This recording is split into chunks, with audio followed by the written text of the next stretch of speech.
السلام علیکم ورحمۃ اللہ وبرکاتہ۔ امید ہے کہ آپ سب خیریت سے ہوں گے۔ دیکھو کتنی خوشخبری کی بات ہے کہ شعبان کا مہینہ ختم ہونے والا ہے اور رمضان شروع ہونے والے، مگر افسوس یہ ہے کہ لوگ غفلت میں ایسے ڈوب چکے ہیں کہ ایمان کی پرواہ تک نہیں ہے۔ بے حیائی، فحاشی اور گناہوں کے بادل چھائے ہوئے، اور لوگ اس قدر مگن ہیں کہ انہیں اپنے اعمال کی فکر ہی نہیں ہے۔ جب رمضان کی پہلی رات آتی ہے تو شیاطین اور سرکس جن قید کر دیے جاتے ہیں، جہنم کے دروازے بند کر دیے جاتے ہیں اور ان میں سے کوئی دروازہ کھولا نہیں جاتا ہے۔ جنت کے دروازے کھول دیے جاتے ہیں اور ان میں سے کوئی دروازہ بند نہیں کیا جاتا، اور ایک منادی آواز دینے والا آواز دیتا ہے، اے بھلائی کے طالب آگے بڑھ، اور اے برائی کے خواہاں رک جا۔ اور اللہ کے بہت سے بندوں کو آنکھ سے آزاد کر دیا جاتا ہے، اور ایسا ہر رات کو ہوتا ہے۔ مگر افسوس اس بات کا ہے کہ آج کے دور میں جب رمضان قریب آتا ہے تو لوگ اپنی زندگیوں کو بدلنے کے بجائے بازاروں میں خریداری میں مصروف ہو جاتے ہیں، سحری اور افطار کو اسراف میں بدل دیتے ہیں، اور تراویح اور تہجد کے بجائے راتوں کو لغویات اور موبائل میں ضائع کر دیتے ہیں۔ رمضان نیکیوں کا موسم ہے، لیکن ہم اس سے فائدہ اٹھانے کے بجائے گناہوں کے دلدل میں پھنسے جا رہے ہیں۔ اللہ کے رسول صلی اللہ علیہ وسلم نے فرمایا کہ کتنے ہی روزے دار ایسے ہیں جنہیں ان کے روزوں کے بھوک اور پیاس کے سوا کچھ نہیں ملتا، اور کتنے ہی قیام کرنے والے ایسے ہیں جنہیں قیام سے جاگنے کے سوا کچھ نہیں ملتا۔ یعنی اگر ہمارا روزہ ہمیں گناہ سے نہیں بچا رہا، ہماری نمازیں ہمیں اللہ کے قریب نہیں کر رہی، تو پھر ہمیں اپنا محاسبہ کرنا چاہیے کہ ہم کہاں کھڑے۔ اللہ کی رحمت کا دروازہ کھلا ہوا ہے، مگر ہمیشہ کے لیے نہیں۔ ابھی وقت ہے کہ اللہ سے سچی توبہ کرو، رمضان کو اپنے گناہوں کو مٹانے اور جنت کے دروازے کھٹکھٹانے کا ذریعہ بناؤ۔ کہیں ایسا نہ ہو کہ زندگی ختم ہو جائے اور ہم پچھتاوا میں رہ جائے۔ رمضان المبارک ایک مہمان کی طرح آتا ہے جو ہمارے گناہوں کو دھونے کے لیے، ہماری روح کو پاک کرنے کے لیے اور ہمیں اللہ کے قریب کرنے کے لیے ہمیں موقع دیتا ہے۔ لیکن ہم میں سے کتنے لوگ اس کی قدر کرتے ہیں؟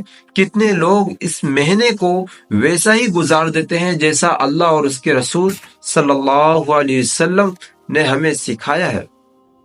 جب رمضان آتا ہے تو جنت کے دروازے کھول دیے جاتے ہیں، جہنم کے دروازے بند کر دیے جاتے ہیں، اور شیاطین کو جکڑ دیا جاتا ہے۔ یہ ہمارے لیے ایک سنہرا موقع ہے کہ اپنے نفس کو قابو میں رکھیں، اپنی اصلاح کرنے کے لیے اور اللہ کی رحمت کو حاصل کرنے کے لیے۔ لیکن افسوس ہے کہ آج کے مسلمان رمضان میں عبادت کے بجائے دنیاوی فکروں میں زیادہ مشغول ہو چکے، دن بھر سوتے رہتے ہیں، شام کو بازاروں میں گھومتے رہتے ہیں، راتوں کو سوشل میڈیا اور فلموں میں وقت ضائع کر دیتے ہیں، اور تراویح میں سستی برتتے ہیں۔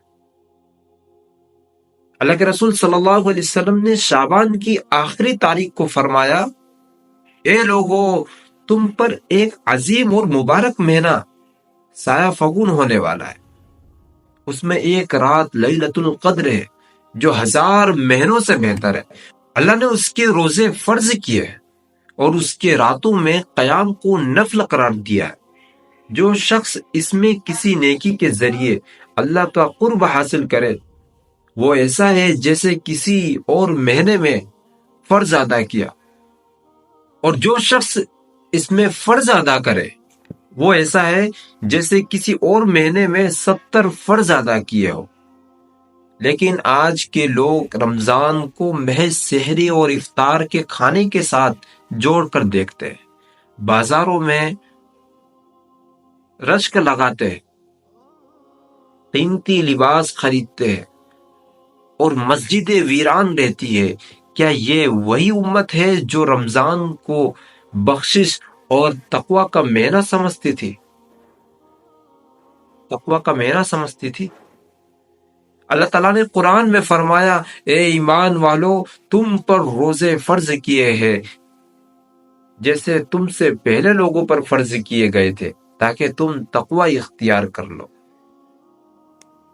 یہ معنی ہمیں اللہ کا قرب حاصل کرنے کا موقع دیتا ہے، لیکن ہم اسے دنیاوی لذتوں میں ضائع کر رہے ہیں۔ اگر ہم نے اب بھی ہوش نہ سنبھالا تو کہیں ایسا نہ ہو کہ ہماری زندگی کا چراغ گل ہو جائے اور ہم ہمیشہ کے لیے خسارے میں چلے جائیں۔ اس شخص کے لیے ہلاکت ہے جس نے رمضان کا مہینہ پایا اور اپنی مغفرت نہ کروا سکا۔ میرے نبی نے فرمایا کہ اس شخص کے لیے ہلاکت ہے جس نے رمضان کا مہینہ پایا اور اپنی مغفرت نہ کروا سکا۔